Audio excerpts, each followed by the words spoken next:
Kenapa? Dia patutnya tak legend cikgu, takut berjangkit. Kepala otak ni. Serius lah. Tak apa. Kita ada cek, jangan risau. Tak memang kena swab test ke?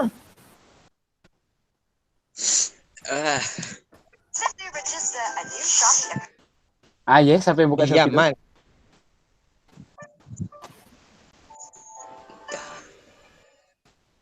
Siapa yang entah dia ni? Cikgu ambil kehadiran. Cikgu. Ya. Cikgu. Ya. Dia cakap, Syairah cakap. Ni kelas D je ke? Tak tahu. Kelas M pun join. Tajuk. Kali harum dah. Cikgu 2 kelas. Macam mana cikgu nak handle? Cikgu saya tak bercakap tau. Diorang yang cakap. Marah betul. Marah. Masuk dalam khatam. Marah now. Marah. Sebab diorang kata diorang yang nak bercakap. Saya boleh. Tu kata cakap pun. Tak bisa bahasa Inggeris. Tak bisa bahasa Inggeris. Lama je gue tak pergi introduction. Arigato.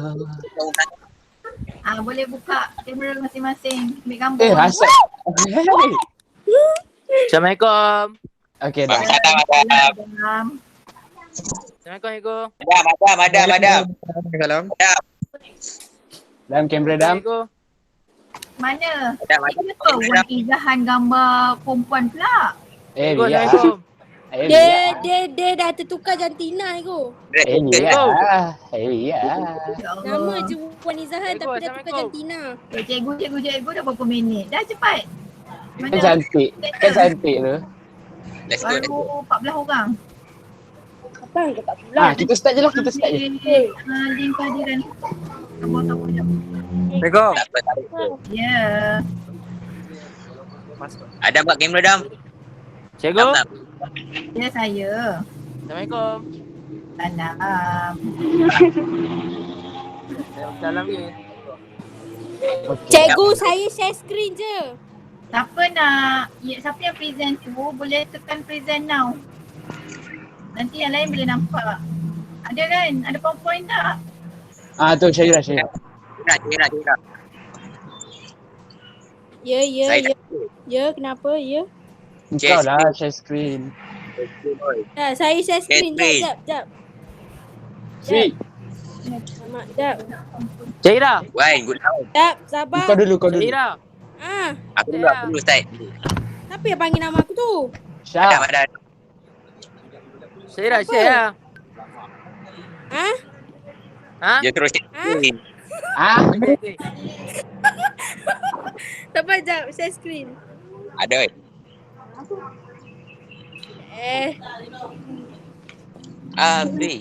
Okay. Cik dengan power sih. Untung ada power. Dah. Ada power, bye. Diamlah. Cikgu, saya pun ada power, cikgu. Bawa pergi bilik disiplin cikgu. Cikgu. Bawa pergi bilik disiplin cikgu. Wan ni. Dah aku nak pizza ke tak? Aku buka ni. Nama Pak Wan siapa? Helen. Ish. Weh. Nampak apa yang Syairah tunjuk ni. Nampak. Woi. Tutup. Apa je. Dah. Cepat Syah. Oh dia nak hide. Sabar. Dia nak hide. Oh, dia nak buat apa tu? Don't disturb. Lepuk hirang. Apa je? Kau ambil masa. Kantai. Dah. Nampak Cikgu. Lawak tak cikgu? Nampak.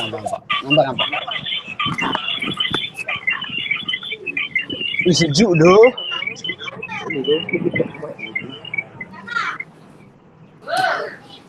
Bodoh. Asal kau tak pulang kan? Kau nampak tak tutup PowerPoint dia? Ada punya tu. Tutup mic Syah. Masalah keluarga jangan bawa sini ya. Maaf. Kecoh lah. Betul cakap Adam. Okey. Dah boleh Okey. bicara. Okay. Yang lain boleh tutup mic lah. Bagi Tutup mic, tutup mic semua. Tutup Dah, mic semua. terangkan. Saya nak tutup mic ke? Kena lah. Siapa yang bercakap? Tutup kan tutup mic. Saya yang cakap. Saya cakap ego. Okay, Iqmal. Okay. Boleh mula ego Buka kamera sekali yang present tu. Kamera. tak Buka kamera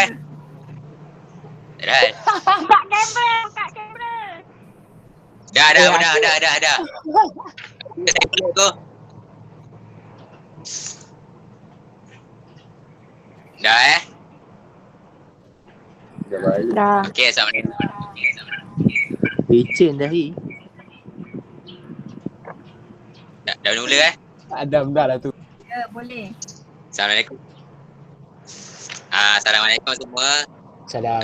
Saya di kemudahan ni ingin membentangkan tentang tajuk pertama bab kesihatan 5 iaitu kedaulatan negara.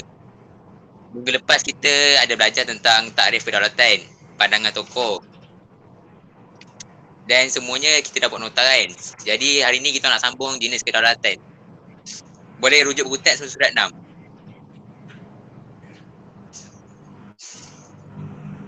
Okay. Ini kedaulatan. Kedaulatan berbeza mengikut bentuk pemerintahan yang diamalkan oleh sebuah negara. Maknanya setiap negara di dunia ini ada berbeza-beza jenis kedaulatan mereka. Macam Amerika, Perancis, Jerman dan lain-lain. Setiap negara mempunyai hak untuk menentukan bentuk dan jenis kedaulatan yang diamalkannya. Terdapat beberapa jenis kedaulatan seperti kedaulatan tradisional, kedaulatan moden, kedaulatan undang-undang dan kedaulatan antarabangsa. Kedaulatan tradisional. Kedaulatan tradisional merujuk sistem pemerintahan berkuasa mutlak yang menguasai segala urusan negara. Sebagai contoh kita boleh tengok macam Raja-Raja Melayu lah. Kita negara Malaysia pun menggunakan kedaulatan tradisional di mana kerajaan mempunyai sepenuh kuasanya untuk mentadbir negara ini. Kedaulatan ini wujud sejak tamadun awam manusia. Kedaulatan negara kita berpaksi pada kedaulatan Raja-Raja Melayu. Kedaulatan terletak pada kekuasaan dan kewibawaan raja. Macam yang tadi saya sudah cakap lah. Raja yang mempunyai kuasa untuk mentadbir negara. Raja merupakan pemerintah yang mempunyai kuasa tinggi. Kedudukan dan kedaulatan raja dipukul oleh taat secara rakyat. Maknanya kedaulatan negara ini juga tertakluk pada kesetiaan rakyat untuk berbakti kepada negara. Faham? Ada soalan? Okey. Tak ada Agak kalau aku laju tu boleh lah tanya terus. Kadang-kadang aku tak perasan juga. Okey, dalam Seterusnya kedaulatan moden. Sekejap Iqmal. Dalam kedaulatan tradisional, Okey. apakah kata-kata kunci yang kita perlu highlightkan? Apa itu? Dalam kedaulatan tradisional, apa kata-kata kunci yang kita perlu highlight supaya kawan-kawan kamu boleh ingat? Pemerintahan berkuasa mutlak. Lah. Okey, boleh highlight tu mutlak, berkuasa mutlak. Okey, lagi? Taat setia rakyat. Okey, yes. Taat setia rakyat. Rakyat. Menguasai urusan negara, segala urusan negara. Boleh? Kekuasaan dan kewibawaan raja. Okey, yes. Kekuasaan dan kewibawaan raja. Okey. Kedaulatan. Kedaulatan Raja-Raja Melayu. Okey. Okey. Bersama itu? Setia rakyat. Okey. Ada 4 kata kunci kedaulatan tradisional. Dapat semua? Dapat ke? Memang kamu dapat yang lain. Yang lain ni. Yang lain ni tidur ke dengar je tu macam mana? Dengar. Okey. Okey. Next. Saya sama itu. Sambung. Yang kedua, kedaulatan moden. Kedaulatan moden dikaitkan dengan idea kemunculan negara bangsa selepas revolusi keagungan di England dan revolusi Perancis. Kedaulatan juga dikaitkan dengan hak rakyat dan kerajaan berperlembagaan. Kedaulatan moden ini lebih bertumpu pada hak-hak rakyat negara tersebut dan juga perlembagaan sesebuah negara. Selepas Perang Dunia Pertama, kedaulatan dikaitkan dengan nasionalisme yang menggunakan unsur persamaan rumpun bangsa dan bahasa untuk membentuk negara bangsa masing-masing. Namun selepas, macam contoh lepas Perang Dunia Pertama, maksud kedaulatan ini telah bertukar mengikut peredaran zaman, iaitu lepas zaman Perang Pertama. Kedaulatan dikaitkan dengan nasionalisme yang menggunakan unsur persamaan rumpun bangsa. Maksudnya kedaulatan ini tertumpu pada perbezaan bangsa ataupun berbeza-beza mengikut bangsa dan juga untuk membina sebuah negara bangsa masing-masing. Kedaulatan negara kita sebagai sebuah negara semula lahir hasil gabungan negeri yang dikenali sebagai Persekutuan Tanah Melayu 1957 dan Persekutuan Malaysia 1963. Maksudnya di sini kedaulatan negara Malaysia, negara kita, dilahirkan daripada hasil gabungan negeri yang dikenali sebagai PTM ataupun Persekutuan Tanah Melayu 1957 dan Persekutuan Malaysia 1963. Ada soalan?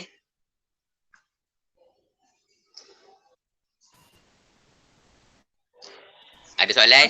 Okey, apa Kalau- dia Persekutuan Tanah Melayu ni? Ni negara mana ni? Persekutuan Tanah Melayu ni terletak kat negara mana ni? Malaysia. Iqmal jawab, yang lain? Malaysia. Okey. Malaysia. Negara kita Tanah Melayu. Okey, waktu Kesultanan Melayu Melaka. Okey, itu kamu kena faham. Dia punya proses macam mana. Kemudian selepas merdeka, nama berubah menjadi Persekutuan Tanah Tanah Melayu. Okey, Melayu. okey. Kemudian wujudlah Persekutuan Malaysia dan akhirnya Malaysia selepas penggabungan inilah dengan Sabah dengan Sarawak. Okey. Jadi beza nampak beza kedaulatan nasional tradisional dengan kedaulatan moden. Kedaulatan tradisional tu dia merujuk kamu kena ingat dia merujuk kepada Kesultanan Melayu. Tak raja. Daulat pasal raja-raja Melayu. Tapi kalau kedaulatan moden ni dia berubah selepas penjajahan. Selepas penguasaan kuasa asing tu datang, lepas tu waktu tu wujudlah nasionalisme. Nasionalisme apa? Apa maksud nasionalisme? Nasionalisme. Maksud Nasionalisme. Negara. Tempat cari Google. Apa nama dia? apa maksudnya? Saya tak faham kan maksudnya.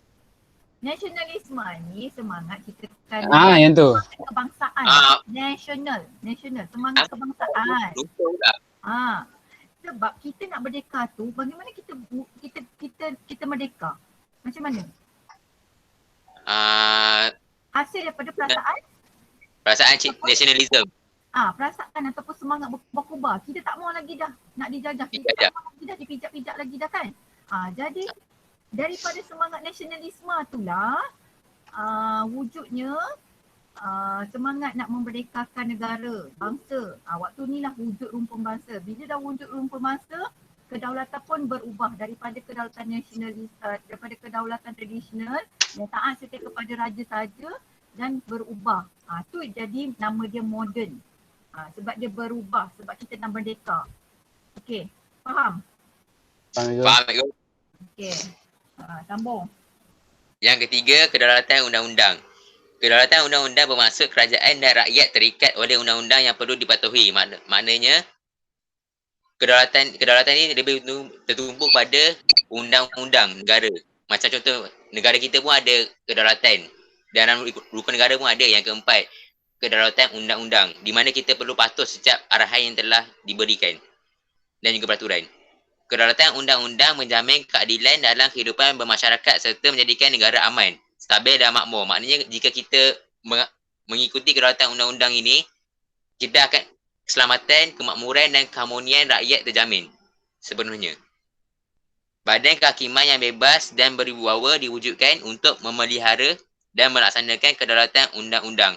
Macam di Malaysia kita juga badan kehakiman di mana kita mengadili setiap perkara yang di mana kita menghakimi setiap perkara yang perlu ditentukan sama ada ia akan berlaku atau tidak. Kedaulatan undang-undang menjadi prinsip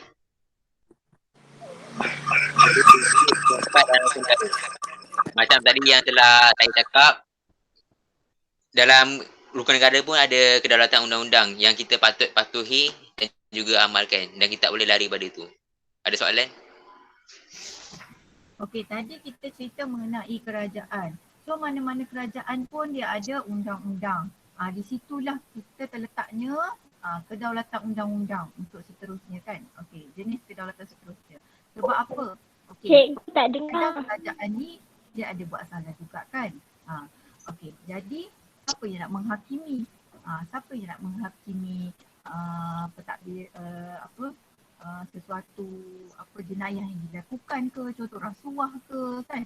Okey, jadi perlunya kedaulatan undang-undang iaitu badan kehakiman yang terlibat. So badan kehakiman ni bebaslah dan berwibawa untuk apa? Memelihara dan melaksanakan undang-undang. Okey. Next. Yang terakhir, kedaulatan antarabangsa. Kedaulatan antarabangsa merujuk pengiktirafan Pertubuhan Bangsa-Bangsa Bersatu PBB. Maknanya kedaulatan ini lebih tumpu pada jika betul-betul kita mempunyai kedaulatan, Persatuan Bangsa-Bangsa Bersatu PBB akan mengiktiraf negara kita sebagai negara yang berdaulat. Ya. Dan juga selepas jika negara kita telah berdaulat, maknanya kita bebas daripada segala gangguan dan tidak boleh dicabuli oleh negara lain. Macam penjajah.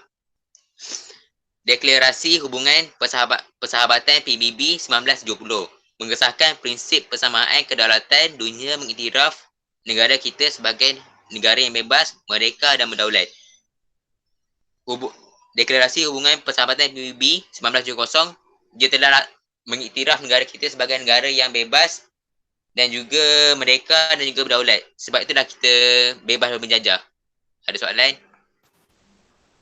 So daripada sini kita kena dapat kita ni diiktiraf. Maksudnya lepas kita merdeka tu kita diiktiraf seluruh negara, seluruh peringkat antarabangsa. Jadi dengan adanya Pertubuhan Bangsa-Bangsa Bersatu ni, kita ni sebab kita salah satu ahli dalam Pertubuhan Bangsa-Bangsa Bersatu Malaysia. Malaysia termasuk di dalam salah satu negara anggota dalam Pertubuhan Bangsa-Bangsa Bersatu. Jadi apa fungsi Pertubuhan Bangsa-Bangsa Bersatu ni?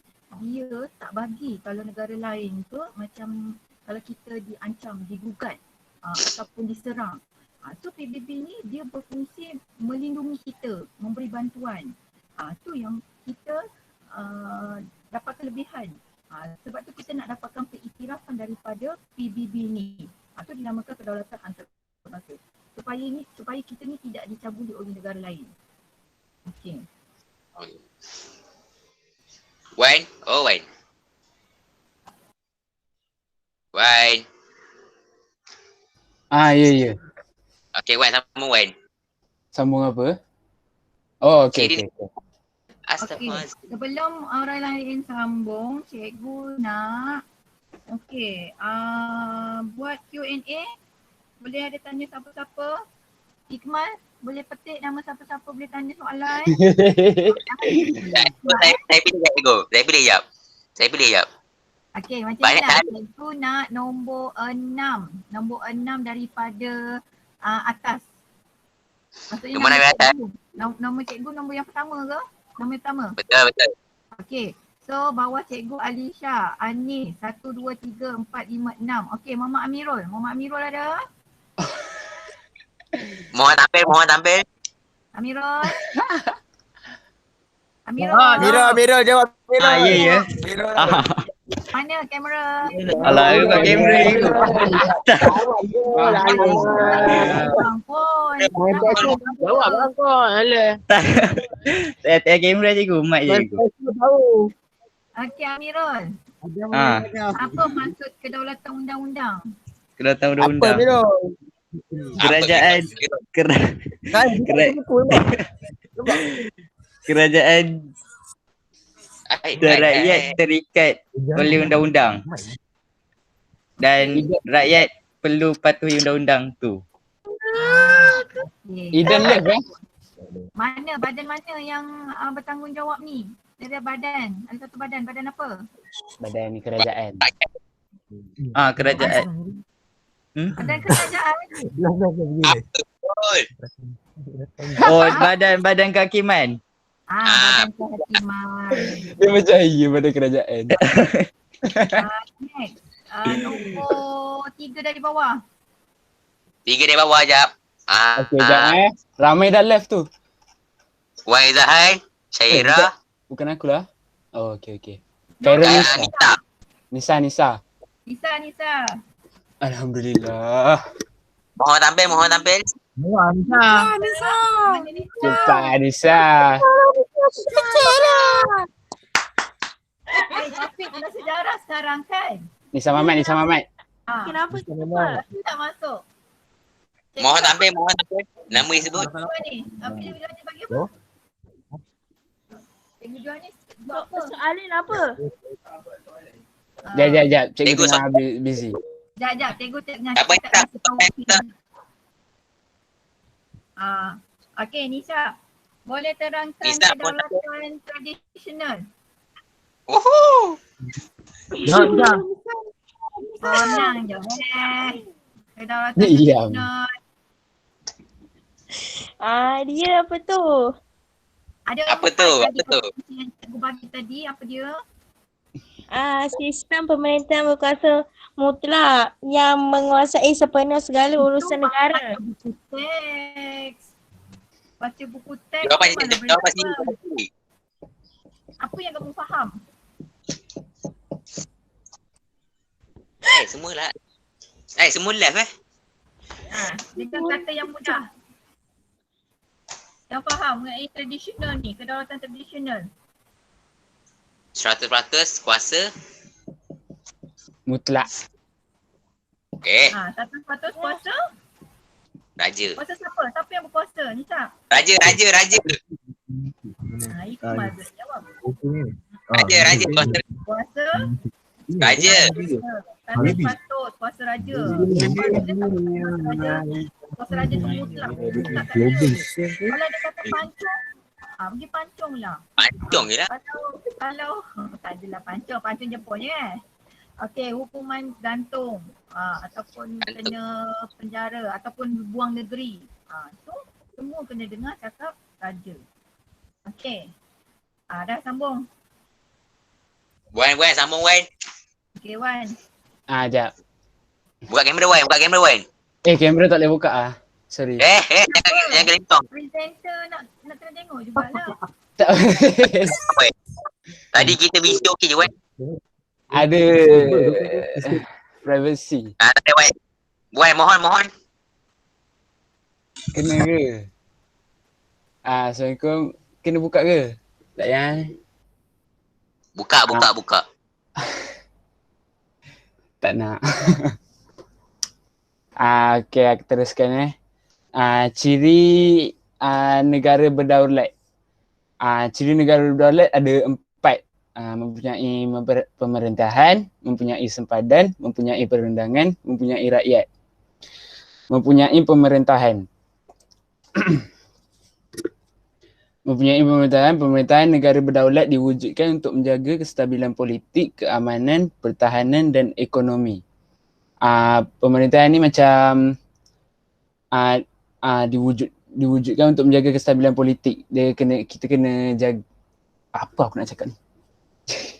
Pemerintahan ni jaga politik, keamanan, pertahanan dan ekonomi. Kalau tak ada sistem pemerintahan ni, bolak-balik lah kita punya politik, keamanan tak tenteram, pertahanan pun roboh, ekonomi pun terjejas. Macam tu. Gitu. Raja berperlembagaan dan demokrasi berparlimen. Sebagai sebuah negara persekutuan mengamalkan sistem raja berperlembagaan. Maknanya kita kena stick to the raja . Kita tak boleh buat ikut kita punya kepala sendiri macam tu. Dan demokrasi berparlimen. Demokrasi berparlimen ni dalam parlimen tu ramai-ramai akan membincangkan satu isu. untuk rakyat. Macam tu cikgu, betul? Betul ke cikgu? Allah hai. Yang ketiga, ketua utama yang di Pertuan Agong. Yang di Pertuan Agong, ketua utama negara. Itu je yang saya faham. Ketua kerajaan ialah Perdana Menteri yang dibantu oleh Jemaah Menteri. Jemaah Menteri macam dia punya apa orang panggil tu Jemaah Menteri lah. Yang tu. Cikgu. Okay, saya dah sampai situ je. Okey, setiap negara, contohnya macam Australia ke, negara manalah, negara Vietnam ke yang dekat dengan kita, Indonesia ke kan. Semua negara tu dia ada ciri-ciri dia masing-masing untuk menentukan sebuah negara tu berdaulat. Samalah dengan kita. Berdaulat tu maksudnya dah bebas lah kan. Okey, so apa dia ciri-ciri yang ada dalam negara kita ni? Pertama, ciri-ciri kita nak tengok ada pemerintahan. Okey, apa yang dimaksudkan dengan pemerintahan? So, pemerintahan bermaksud kena ada pemerintah. Okay, siapa pemerintah? Pemerintah adalah kita corak pemerintahan kita berbeza dengan negara lain. Okay, corak pemerintahan kita adalah raja berperlembagaan dan demokrasi berparlimen. Dia ada dua. Maksudnya tadi Wan ada cakap apa? Semua ditentukan oleh raja. Itu kan ditentukan oleh raja, itu raja mutlak, kuasa raja mutlak. Tetapi kita ni sekarang raja berperlembagaan. Okey, raja berperlembagaan ni, ini nanti akan dikupas dengan lebih detail lagi lah pada topik yang seterusnya. Tapi dia punya surface dia, raja berperlembagaan ni, kita ada perlembagaan yang perlu dipatuhi. Maksudnya bukan 100% kalau raja kata, okey Datuk kata hukuman dekat menteri ni. Tu tak boleh. Tak boleh suka-suka. Sebab kita ada perlembagaan kita. Lepas tu kita pun ada demokrasi berparlimen. Cikgu, suara cikgu macam tenggelam sikit. Kalau tenggelam lah pula. Kalau cakap kuat-kuat satu ni dengar ni. Okay. Demokrasi. Mana yang tadi? Okey. Okey, demokrasi Aku pun dah tahu lah. Letih lah. Dan demokrasi berparlimen. Okey. Raja berperlembagaan ni maksudnya raja tu tak boleh buat suka-suka hati. Dia punya tindakan ke, dia nak jatuhkan hukuman ke, tak ada. Sebab ada perlembagaan tertentu. Okey. Demokrasi berparlimen ni, okey, contoh Penetapan sepadan memudahkan kita gunakan parlimen. Okey, demokrasi ni inilah pilihan raya. Kita yang menentukan siapa yang kita nak pilih sebagai apa? Kita tahu tak yang lapan ni? Kita pilih apa? Dalam pilihan raya. sebagai Kita pilih pemimpin. Dalam pilihan raya kita pilih pemimpin yang kita nak memimpin negara. Sebab tu kita ada pilihan raya. Itu yang maksudnya demokrasi berparlimen. Okay. Kemudian membentuklah daripada pilihan raya tu kita pilih menteri-menteri tu pula kita pilih siapa pula Perdana Menteri yang kita nak naikkan. Beza dengan raja berkuasa mutlak. Raja berkuasa mutlak, raja sepenuhnya. Tapi kita raja berperlembagaan dan demokrasi berparlimen. Itu kita punya corak pemerintahan kita. Okey. Dia dapat? okey. Yang lain? Faham Ego, tak masalah. Okey. So kita ketua kerajaan kita, Perdana Menteri, dibantu oleh Jemaah Menteri lah. Siapa Jemaah Menteri ni? Apa maksud Jemaah Menteri? Macam Gwen. Ni macam Menteri Pertahanan Gwen. Jemaah menteri. Dia menteri-menteri lah. Dia nama dia bombastik. Jemaah. Dia kata nama tapi jemaah menteri itu adalah gabungan menteri-menteri dalam satu bawah jabatan Perdana Menteri. Contohnya ada Menteri Pertahanan, lepas tu ada Menteri Kesihatan, Menteri Pendidikan. Tu semua jemaah menteri lah. Okey. Okay, next. Wan. Yang kedua, mempunyai sempadan. Sempadan merupakan garis pemisah antara negeri atau negara. Malaysia merupakan negara yang berkongsi sempadan darat, air dan udara dengan negara lain, iaitu Singapura, Thailand, Indonesia, Brunei dan Filipina. Sempadan Malaysia diakui oleh masyarakat antarabangsa, khasnya PBB. Penetapan sempadan memudahkan urusan pemerintahan, pentadbiran, pertahanan dan pembangunan ekonomi negara kita. Kita kena buat sempadan ni untuk orang lain tak tiru kita punya keunikan. Macam perlembagaan. Apa dia? Tak tiru apa? Tak ada apa-apa. Bukan Macam sempadan tu sebab bukan nak tiru habis. tu. Habis tu. Sempadan ni untuk bagi Mantap. kita supaya nanti mana sempadan Indonesia dengan Malaysia. Oh, tak keliru lah macam tu. Sempadan tu untuk keselamatan kita, pertahanan kita. Okey. Kiranya ada berlaku apa-apa, pencerobohan contohnya, pencerobohan laut kan, Lanan. darat kan. So mana daripada sini ke sini siapa yang nak kena jatuhkan hukuman? Kalau orang Indonesia datang ke Malaysia, dia melepasi sempadan Malaysia tanpa ada apa-apa pasport ke apa. So siapa yang nak kena jatuhkan hukuman? Itu yang kita kena ada sempadan-sempadan tu. Kemudian sempadan tu pula untuk menentukan supaya negara kita ni tak diambil dengan contohnya dekat Filipina kan. Okey. Sabah tu kan sempadan Sabah ke Brunei dengan Filipina. So kita perlu ada pensepadanan tu sebab nanti bila kita tak ada tu nanti pulau-pulau tu nanti diorang akan kata ini bukan Malaysia punya. Ini Filipina punya. Itulah yang wujudnya ada ketika yang sekarang. Perlu ada ciri-ciri yang ni lah, ciri-ciri kena ada dalam satu kedaulatan tu, kena ada sempadan dia. Kita kena tentukan sempadan negara-negara ni. Okey. Next. Next, mempunyai perundangan. Sistem perundangan menjadi asas kepada peraturan negara. Sistem perundangan. Tadi cikgu nak tambah yang sempadan tu kan. Okey.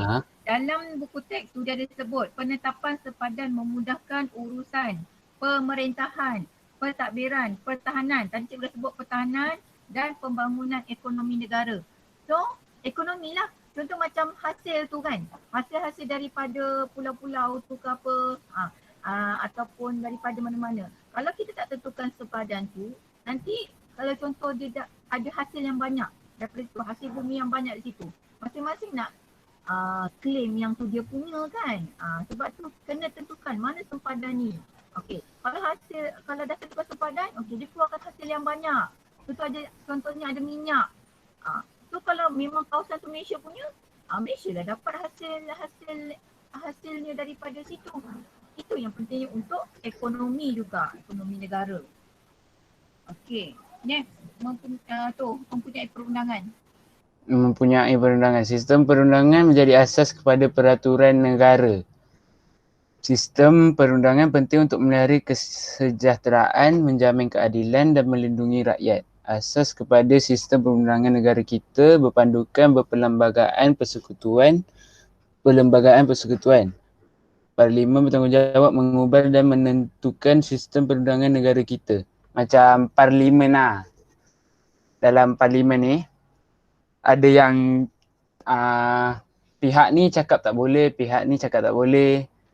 So dia kena menentukan sistem perundangan tu betul ke tidak. Boleh ke tak dari segi agama, boleh ke macam tu? Betul ke? Cikgu. Okey.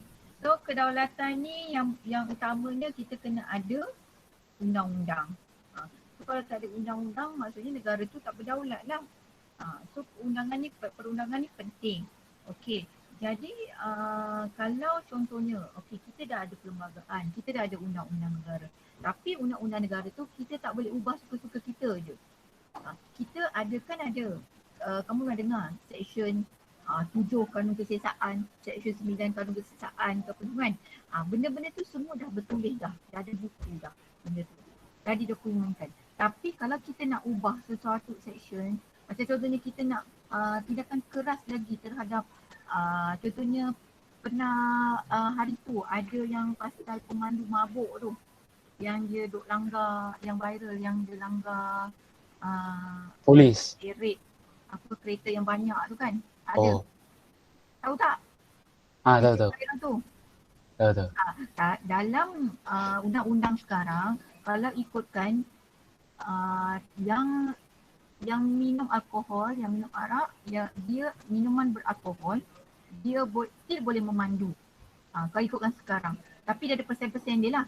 Tetapi sekarang dia nak gubal, kalau dia minum jenis beralkohol apa pun, walaupun sedikit dan persennya sedikit, dia akan kena tak boleh bawa kereta. Dia nak gubal undang-undang tersebut. Jadi bila nak menggubal undang-undang tersebut, dia perlukan ada masuk dekat parlimen. Benda ni lah yang diorang bahas-bahaskan tu dalam parlimen kalau nak gubal satu undang-undang. Yang kamu nampak lah yang tu yang duk marah ni, marah tu, tu kan. Kita urat lah apa semua. Yang itulah dalam parlimen. Okay. Haikal? Dapat Haikal? Kal. Alia? Dapat Alia? Semua senyap cikgu. Semua senyap? Faham. Saya faham. Ya. Apa? Siapa? Aina, dapat? Dapat cikgu. Lambat ya. Okay. Next.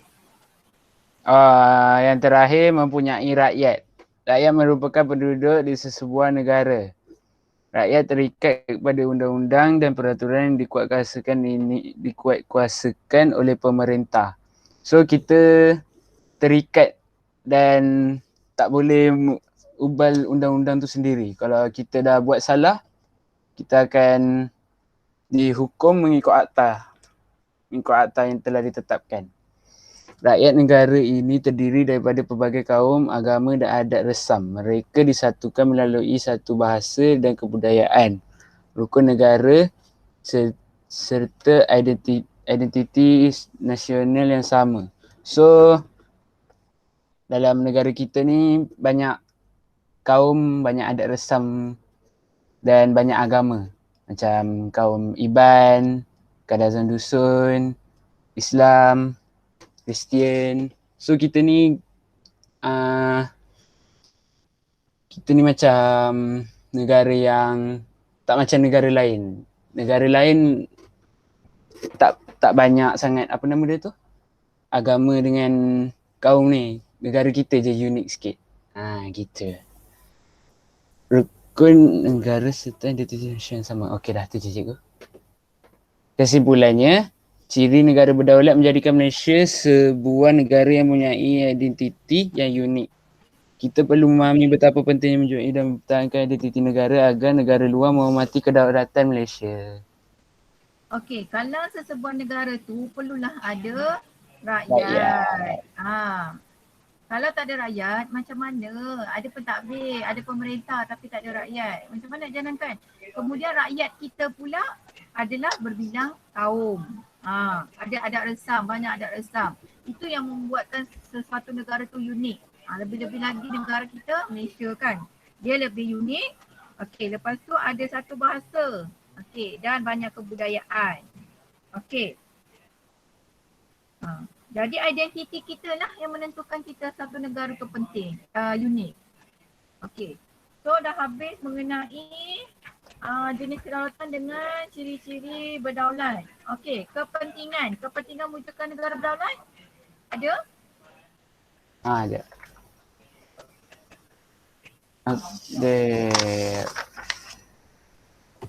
Ada ke? Ada. Okey. Kedaulatan negara, kepentingan mewujudkan negara berdaulat. Ada 4.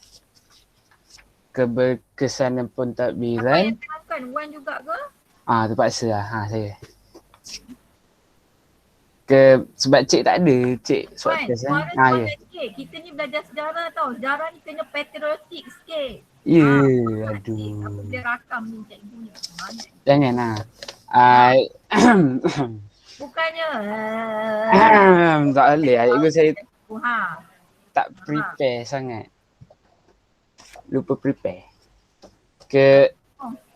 Kedaulatan negara penting bagi mewujudkan keberkesanan pentadbiran, kemakmuran ekonomi, kesejahteraan sosial dan kecemerlangan hubungan luar negara. Selain itu, negara diiktiraf setaraf dengan negara lain. Yang pertama, keberkesanan pentadbiran. Kedaulatan memberikan kebebasan kepada negara untuk menjalankan urusan pentadbiran tanpa campur tangan pihak luar. Dasar pentadbiran negara dilaksanakan dengan berkesan melalui jemaah menteri dan kementerian yang berkaitan. Apa tajuk ni? Sekarang ni kita kena fokus. Kalau soalan keluar, okey, berikan kepentingan mewujudkan negara berdaulat. Soalan biasanya tak straightforward pun.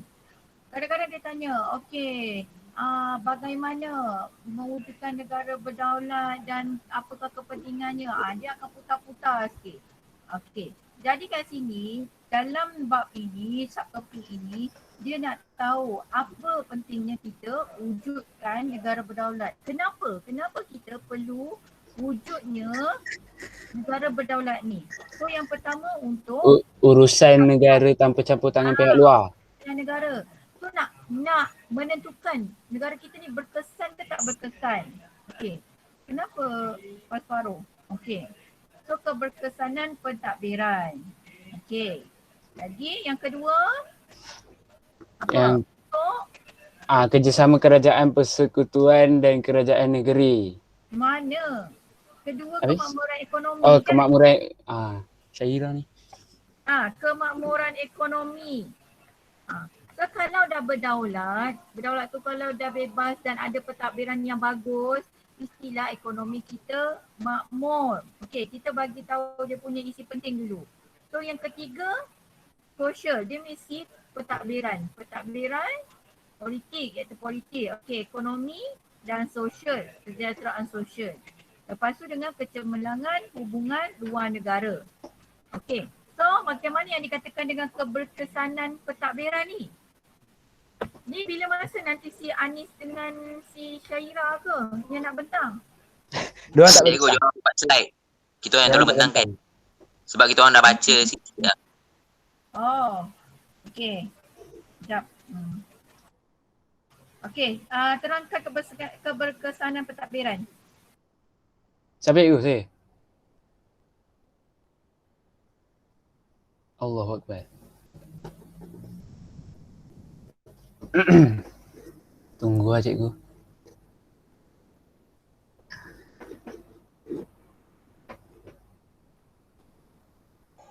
You okay, Wan? Aku tak okey tu. Serius. Something happen? Handphone tu. Stress. Baik, it's okay. Biar aku. Kau terangkan lah, aku baca. Okey, tunggu. Biar aku. Tak apa, biar aku, Wan. Tutup mic. Okey. Okey, keberkesanan pentadbiran.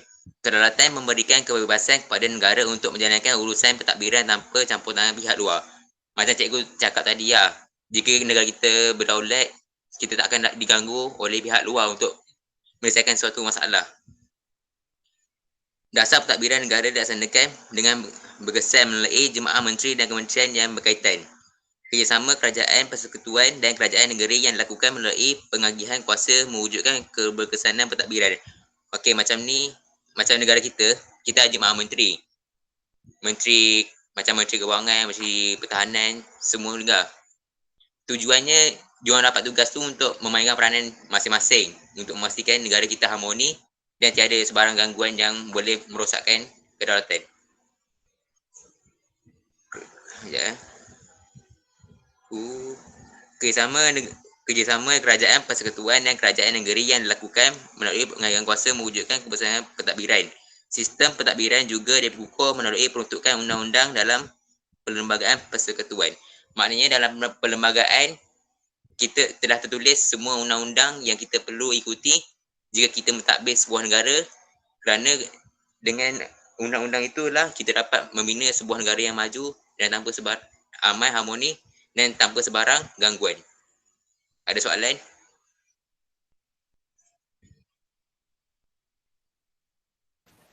Okey, betul tu. Yang ni pun tadi kan dah diterangkan sebelum ni kan. Okey. Kita nak pentadbiran kita tak ada campur tangan kuasa asing. Jadi kita perlu kena ada apa? Kerjasama kerajaan, persekutuan dan kerajaan negeri. Kita tak nak bagaimana raja-raja dulu dia panggil orang British ke minta bantuan. Sebab itulah mereka datang. Sebab apa? Sebab dia ada pertikaian dengan pembesar.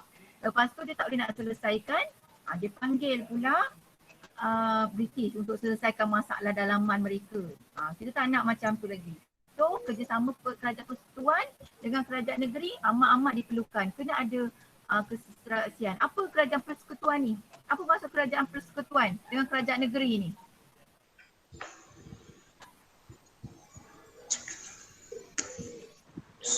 Kerajaan pusat. Kerajaan pusat tu yang mana? Pentadbiran. Kerajaan yang memerintah. Kerajaan. Yelah, kerajaan yang memerintah. Tapi yang mana? Kerajaan persekutuan ke kerajaan negeri? Kerajaan.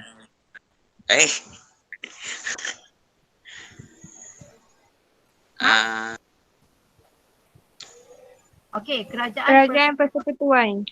Ya, betul Aina. Okey, kerajaan pusat tu adalah kerajaan persekutuan. Kerajaan yang mentadbir negara kita. So, kalau kerajaan yang mentadbir negara kita, sekarang kerajaan apa? Kerajaan mana yang tengah mentadbir negara kita ni?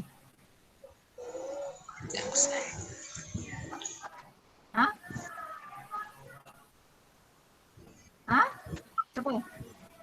Kerajaan pusat. Memanglah nama tu, nama pusat tu nama yang general. Tapi kerajaan pusat ni siapa yang pegang? Tampuk pemerintah siapa yang pegang ni sekarang ni? Perikatan Nasional. Perikatan Nasional. Maksudnya kerajaan pusat ni adalah satu parti yang memegang tampuk pemerintahan, parti politik yang memegang tampuk pemerintahan.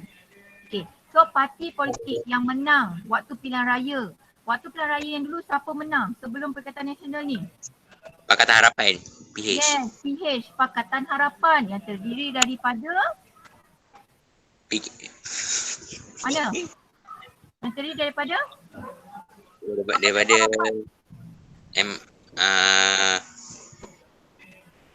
Iqmal je yang tahu. Daripada MIC, Malayan, MCA itu. Pakatan Harapan. MIC, MCA, Barisan Nasional UMNO itu adalah Barisan Nasional. Pakatan Harapan dah tuntaskan Barisan Nasional. Okey, Pakatan Harapan ni siapa? Yang Wan Azizah tu siapa?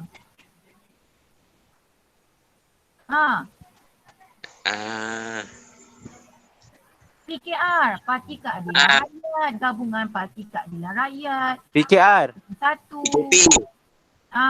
Itu yang membentuk Pakatan Harapan yang tu Dr. Mahathir yang dulu. Selepas Dr. Mahathir letak jawatan, waktu tu kekosongan politik tak ada pentadbir. Jadi tak boleh nak buat pilihan raya sebab tak cukup penggat. Jadi waktu tu kuasa raja. Buat interview, panggil menteri-menteri siapa yang dia nak naikkan. Jadi waktu ni lah berlakunya Perikatan Nasional. Jadi sekarang Perikatan Nasional adalah kerajaan pusat, kerajaan persekutuan yang mentadbir negara kita. Penat. Kalau kat dalam kelas kita tu cikgu tulis kan, nak terangkan tu, nak bagi kamu nampak kan. Sekarang tu yang ni Muhyiddin Yassin yang memegang sebab di atas kuasa raja juga. Okey. Dan kita sedang menanti pilihan raya akan datang ni. Tapi disebabkan COVID, kita tak boleh nak buat pilihan raya. Okey, itu namanya kerajaan pusat, kerajaan persekutuan. Maksudnya tampuk yang atas sekali Yang atas sekali, lepas tu ada bawah-bawah pula, negeri-negeri pula. Itu yang dipanggil kerajaan negeri. Contohnya, kerajaan negeri Selangor dengan kerajaan negeri Kelantan sama tak yang memerintahnya? Tak sama, tak sama. Tak sama. So jadi kerajaan negeri Selangor siapa yang pegang? Pak Siguen. Saya tak ingat. Pas kan? Saya tak ingat Ego. Kerajaan negeri Selangor. Dia dah kena pakai Bahar pula, Bobby Brown pula. Barisan Nasional. Barisan Nasional? Pas. Pas dekat mana? Pas Kelantan. Pas dekat Kelantan. Selangor? JP. Hoi! Kita duduk dekat Selangor kan? Kau duduk dekat Selangor. Lepas tu PKR. apa yang pegang? BN. PKR. Saya tanya. PKR menang. Okay. Saya betul lagi. Parti politik tu yang menang itulah yang kita panggil kerajaan negeri yang pegang. Okey, contoh Kelantan, PAS. Okey, dekat Pahang. Pahang siapa? Pahang BN. Pahang barulah Barisan Nasional. Najib masih pegang lagi Pahang. Oh, Najib. Itulah Najib yang disebut kerajaan Faham negeri. BN. Faham. Faham. Kerajaan negeri dengan kerajaan persekutuan. Kerajaan persekutuan tu yang besar, yang pusat tu. Yang Paling besar. semua negeri-negeri ni. Tapi kita juga ada kerajaan negeri. Kerajaan negeri ada parti yang memerintahnya. Setiap parti tu pula dia ada kuasa-kuasa tertentu. Dia boleh buat tu, dia boleh buat ni. Tak boleh buat tu, tak boleh buat ni. Dia ada lagi kuasa-kuasa dia. Cikgu tak tahu 3 tempat kamu dah belajar ke belum. Ataupun untuk topik yang akan datang ni. Tapi rasanya dah belajar 3 tempat tu. Tak sempat belajar. Tak sempat belajar? Alasan je lah. Sekarang faham? Jelas tak? Jelas Ego. Okey, jelas. Okey.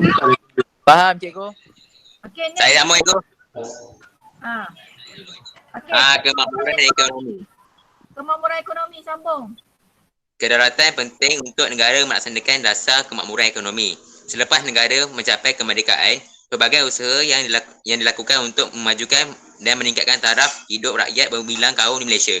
Maknanya selepas kemerdekaan, Perdana Menteri Malaysia yang pertama telah berusaha untuk meningkatkan taraf ekonomi. Okey, Dan juga apa yang berlaku sebelum merdeka? Taraf hidup rakyat rendah. Bagaimana yang dikatakan taraf hidup rakyat tu rendah? Kekurangan pekerjaan. Sebab apa kekurangan pekerjaan? Sebabnya dalam tempoh penjajahan. Okey, bila dalam tempoh penjajahan? Semua Mereka tak- dikelompokkan. Ingat tak? Mereka dikelompokkan. Melayu duduk kat mana? Orang Melayu duduk kat mana? Di atas. Kat rumah. Kat Dekat rumah? kat ladang. Ladang. Kat ladang. Melayu, orang Melayu. Oh, Melayu. Oh, Melayu.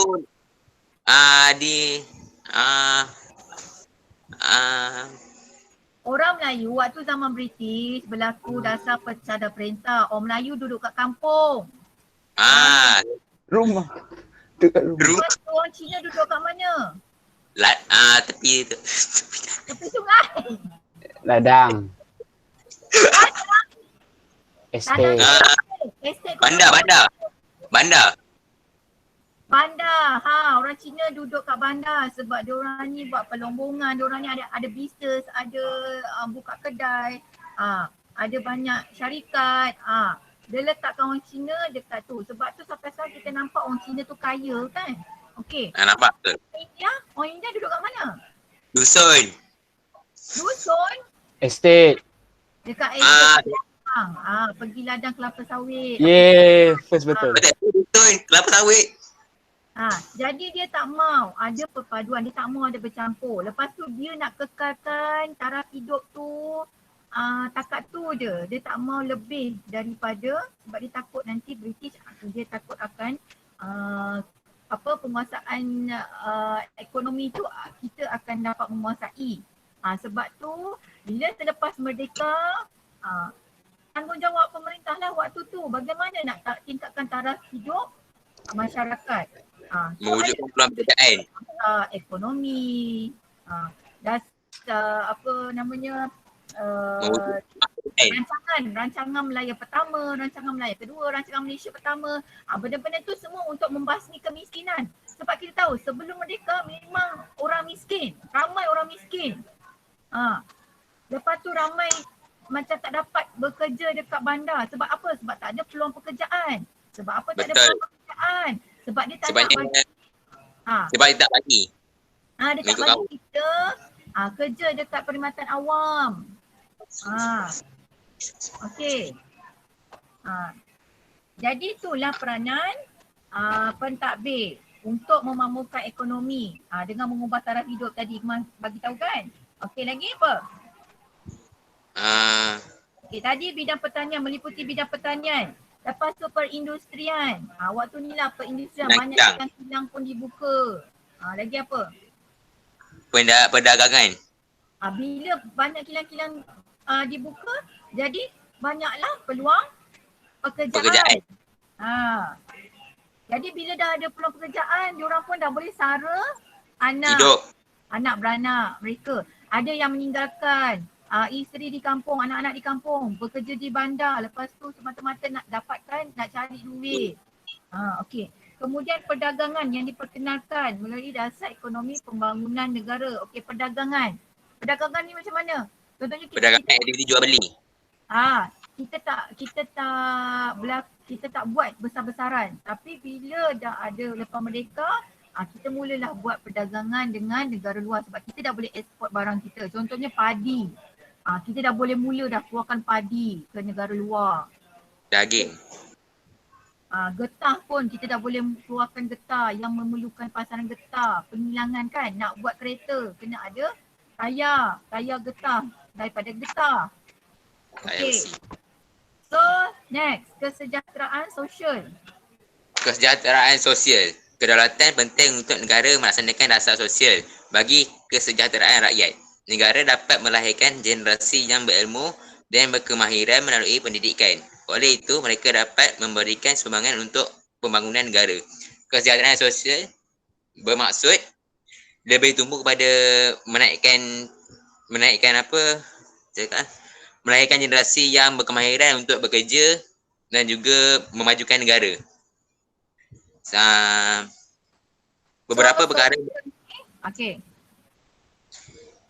Beberapa perkara berkaitan dengan bahasa, kebangsaan, kebudayaan, sukan dan rukun negara diperkenalkan untuk memupuk perasaan muhibah dan semangat perpaduan dalam kalangan rakyat berbilang kaum Malaysia. Maknanya di Malaysia ni kita telah menerapkan dalam pelbagai aspek iaitu bahasa, kebudayaan, sukan dan rukun negara untuk memupuk perasaan rakyat Malaysia untuk berbakti kepada negara. Okey. So sosial ni selain daripada pentadbiran dan ekonomi lah. Sosial, hubungan kita antara yang lain. So macam mana nak memupuk perpaduan. So daripada macam mana nak buat perpaduan tu, macam mana nak bersatu hati. So melalui pendidikan, pergi sekolah, pergi belajar. Bila dah pergi sekolah, jumpa pula bangsa-bangsa lain, bangsa Melayu, Cina, India. So daripada situ boleh memupuk perpaduan, bersatu hati. Muhibah, perasaan muhibah. Okey, tu melalui pendidikan. Lepas tu kalau daripada kesukanan, nampak kalau bola. Adakah kalau main bola tu orang Melayu je boleh main bola? Tak, ada orang Cina. Orang tak gigi. Orang India. Ya, Cina.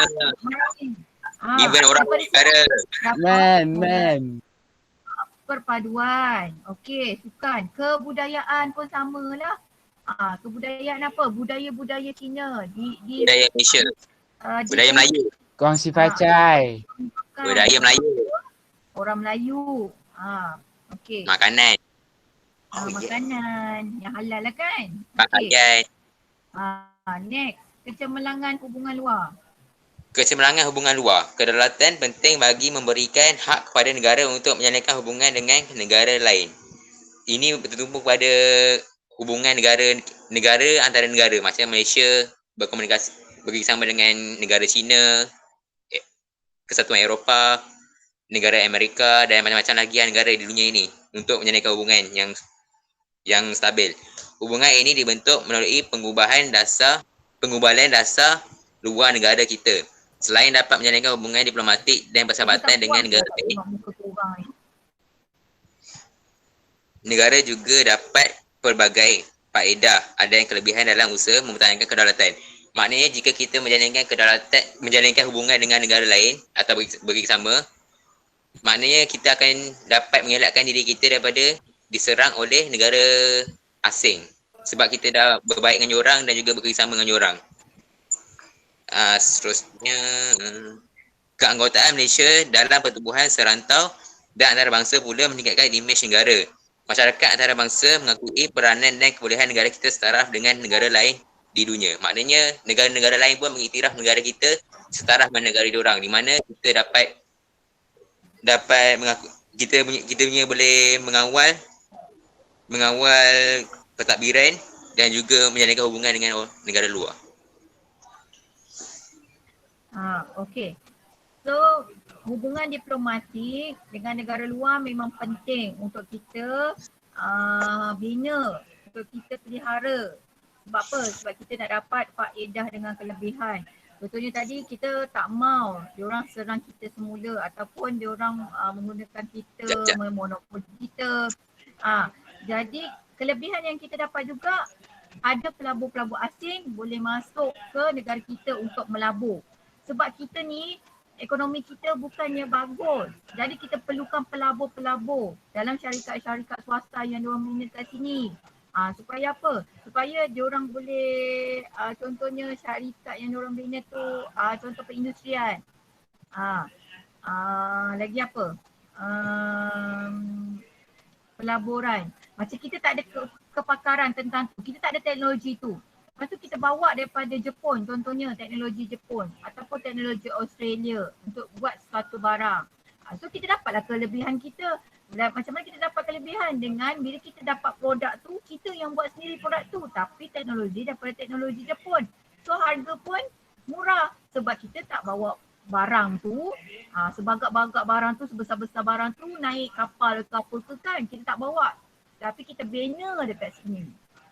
Contohnya macam kereta Proton. Kereta Proton yang terbaru ni, X70. Tu teknologi apa? Teknologi negara luar. Cina. Teknologi apa? Kereta apa? Brand apa? Brand Cina. X70. Made in China. Mana ada. Dia X70 dia punya Volvo kan? Volvo ke apa? Volvo. Tak ingat. Tapi maksudnya dia gunakan teknologi yang kereta mahal tu, tapi dia buat buatan Malaysia macam tu. Jadi harga pun daripada 500,000 contohnya, dapatlah harga 100 lebih X70 tu. Macam tu. Sebab pasang dekat sini. Ni yang kat sini teknologi je, teknologi enjin tu. Enjin negara luar. Okey. So selesai. Dah.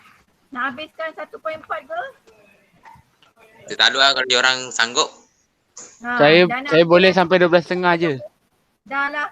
Dah 12.27 lagi 3 minit. Okey. So tugasan hari ni, ada apa-apa soalan tak sebelum ni? Selesai. Tak ada. Saya faham. Okey, kalau tengokkan kehadiran hari ni 16 orang. Minggu lepas kita dapat kumpulkan 24 orang kan? Kenapa yang hari ni kita tak dapat kumpulkan lebih ramai orang? Tidur. Apa dia? Tidur? Orang tidur lagi. 12.30 dah. Tidur apanya? Ya Allah. Overtime aku. 3 pagi. Ya Allah, tahu dia nak exam kan? Okay, next time cikgu nak kalau boleh get ready lah. Pasanglah video pula kamera. Pasang kamera, cikgu pun nak tengok lah. Kamu ni betul-betul belajar ke macam mana daring ke kan? Cikgu belajar. Lepas tu harapnya boleh ingat-ingatkan yang lain. Okey, bagi tahu kalau cikgu kan kadang-kadang cikgu memang lambat masuk 11 lebih sebabnya cikgu ada kelas. Lepas kelas pula cikgu nak makan. Ya Daniel? Okey. Tadi memang baru lepas makan je. Jadi cikgu terlambat sikit beberapa minit. Sebelum tu ataupun hari tersebut tu ingatkanlah kawan. Kan cakap jomlah join. Contohnya macam 5D. 5D ada berapa orang? 30 lebih kan? Mana lagi 15 orang yang missing? Ni cikgu tak tahu 5M ada ke tak di dalam ni? Ada Tidur. 5M? 5M ada tak dalam ni? 5M ada seorang, Zafran. Zafran. Mana? Bagus Zafran. Konsisten. Kerja pun bagus. Bagi nota, bagi kat cikgu. Apa ni? Suruh semak tengok. Kan? Bagus. Mana Zafran? Dia dah live. Zafran pakai nama apa? Dia dah live lah. Tadi ada.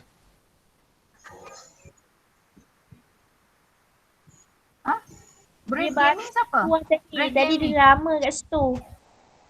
Siapa? Brave Gaming? Tak tahu. No. Oh, okey. Okey lah. Tak bagus. tahu. Okay. So next time ingatkan kawan-kawan, insyaAllah memang cikgu apa-apa ambil dengan korang. Kalau cikgu tak ada kelas bersemuka, unless kalau cikgu ada kelas bersemuka, baru cikgu tak buat lah ataupun cikgu ada hal lain. So buat masa ni kita selesai lah untuk topik hari ni. Jadi yang tak selesai nota tu tolong selesaikan buat nota ataupun nak print pun cikgu bagi print so tampal. Print pun tak payahlah print besar-besar sealam kan. Print dapat satu PowerPoint tu dah kongsi dua kan, 2 muka surat A4 pun boleh tampal. Kalau nak kerja mudah. Lepas tu nanti kau buatlah nota tambahan pakai tulisan tangan kat tepi. Pun boleh. Okay. Si Daniel dia buat apa ni? Duk bangun, duk letak tangan lah apa. Anis, mana Anis? Anis, munculkan diri Anis. Ini. Cantik bilik. Hai. Tunjuk tangan dia. Okay. So kita sudahi wabillahi taufiq wa hidayah. Wassalamualaikum warahmatullahi wabarakatuh. Terima kasih kepada semua pemerintah. Assalamualaikum. Job. Thank you Wan. Okay, yang lain. Yang lain Assalamualaikum. kalau dah kena terang jugalah. Sebab ni PBD nanti cikgu nak nilai macam mana kalau kamu tak terang kan. Siapa nak bab 2? Siapa cek berbentang bab 2? Saya open. Tak habis lagi 1.4 tadi tu yang apa? Langkah-langkah mempertahankan kedaulatan boleh lah nanti Anis kena saya. Bagaikan langit. Siapa memerlukan berbentang? Saya ada. Nombor tu nanti. Okey. PM je tepi. Tu siapa yang pembentang tu dapat PBD lebih sikit lah TP dia. Siapa perlukan berbentang? PM tepi Amboi. Saya PM ikut. Saya suka Mana berbentang boleh kan. orang yang sama je. Saya suka ikut. Baik. Okey lah. Fik. Okey dah.